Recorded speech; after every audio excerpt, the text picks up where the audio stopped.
19 September থেকে জাপানের আইচি নাগোয়াতে শুরু হবে এশিয়ান গেমস।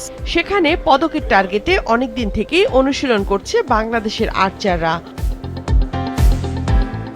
অনুশীলনের সক্ষমতা যাচাই করতে এবার সাংহাইয়ের আর্চারি ওয়ার্ল্ড কাপ স্টেজ 2 এ অংশ নিতে 13 জন খেলোয়াড় চীন গেছেন।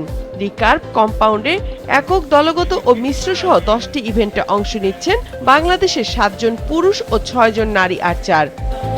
এশিয়ান গেমসের প্রস্তুতির পাশাপাশি বৈশ্বিক প্রতিযোগিতায় ভালো ফলাফল করাই লক্ষ্য তাদের। যদিও এর আগে টানা 2 অলিম্পিকে সরাসরি খেলার যোগ্যতা অর্জন করে আর্চাররা।